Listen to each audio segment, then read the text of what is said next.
Nine, welcome to really the last lesson of this series. So last week you were looking at the Battle for Berlin and the end of the war in Europe, and so the war hasn't completely ended, and some of that will come in today, but pretty much we've finished this lesson. So you can put this as your heading. Obviously we are pretty much answered that question. So this week there is a choice of tasks.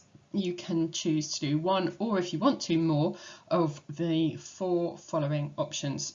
There's a slide in just a minute that gives a bit more detail for each one of these. So the first one, number one, is a writing task. So if you really enjoy writing and this is something that you'd be interested to do, then that's a task for you.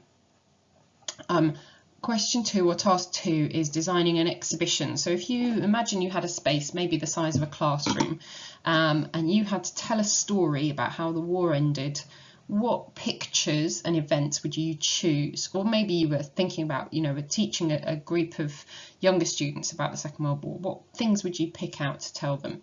So for that, you would need to choose three, four or five different events that happened during the war. And each one explain why you've chosen it, why it was so important, and choose an image or a source that you want to put with it that helps explain why it was significant. Or then 3 and 4 are both research tasks. So 3 is finding out about how the war ended in the East, so in Japan, in the Japanese theatre of war, or the Pacific theatre of war. And number 4 is a research task, finding out something a bit more personal to do with your family and how they experienced the war. So let's just go through these in a bit more detail.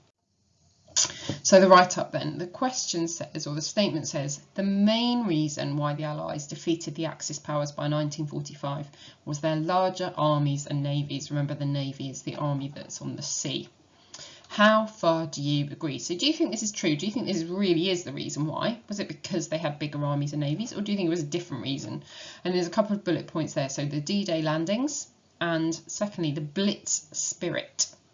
And then it also says you need to use information of your own. So what you can see there in green is that next to the D-Day landings, I've put that supports that statement. So if we were going to argue that that was the reason, it was the bigger armies and navies, then the D-Day landings would help us say that. So we could start by saying, yes, the Allies had bigger armies and navies. This really helped them win the war, for example, and then we could talk about the D-Day landings and how that shows how they had really good army and navy support that meant that that helped them win the war. But for this, to answer this kind of question really well, and it is a GCSE question, so you're very brave if you want to have a go at this, the Blitz spirit would be something we could argue on the other side. So we could say, it was important that they had big armies and navies, but actually it was more about their attitude, the way they felt, their determination. So again, you could use D-Day as an example. Remember Eisenhower's letter to the troops saying how much he knew there was going to be hard, but it was really worth doing and they would win in the end.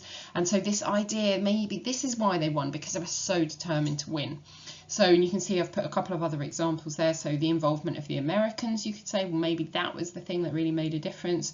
Or the fact, as we know, the Germans were having to fight both the Russians and the Americans, and the French and the British on the other side. So maybe it was that really that helped them win against the Germans. So this essay needs to have that balance. Put a structure there. So introduction, paragraph agreeing. Yes, it was the big armies. Paragraph disagreeing, actually there were other reasons, and then a conclusion. So have a go if you want to. Well done at that task. Or here's an example that you could put if you were doing an exhibition. You can do this as a PowerPoint, you could make a Word document, you could draw on paper in your book if you want to. So this is an example I suggested. So I've got here a picture and I've said, I've chosen a photograph of the Japanese attack on Pearl Harbor in December 1941.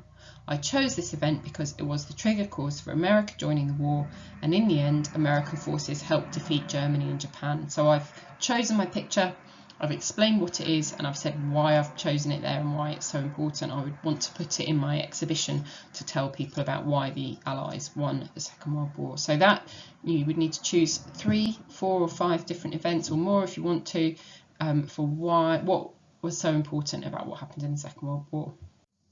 Okay, research. So this might help you if you've been thinking, yes, well, it's all very well, it ended in Europe, but I know, and I know some of you knew this right at the beginning, because when we looked at that timeline for the whole of the Second World War, you knew about the atomic bombs. So you might want to find out a bit more. When were they dropped? What happened? What was the effect? I have put a website there, and I'll put that on the notes for the YouTube video too.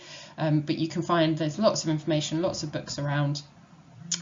So what can you find out? What was similar and different about the two theatres of war? Thinking about how many soldiers were involved, how many people died, why did they surrender, all these kind of things. So, you know, Hitler, we know, killed himself. Did the same thing happen with the Japanese leader? What happened? So, and then you could put that in a table. You could write a paragraph just to say what you found out about how similar or different they are. And then lastly, and this would be a great research task, sometimes students do find out some really fascinating things about their families that they really didn't know before. So talk to someone older in your family, parents or grandparents if you can, maybe not like this boy with his granddad, but because you maybe can't see your grandparents, but maybe over Zoom or on Teams or something, to talk to somebody in your family about what they know about life in your family in the Second World War. Were they living in Britain? Were they in another country? Was anyone involved in fighting? Was anyone evacuated? Those kind of questions. So it might take you a bit longer than a few minutes to do, but I think you might really enjoy it. And if you do this one, you can present your findings however you like. So we're really looking forward to getting these back from you next week, and we hope you enjoy choosing which one of them you would like to do. Well done.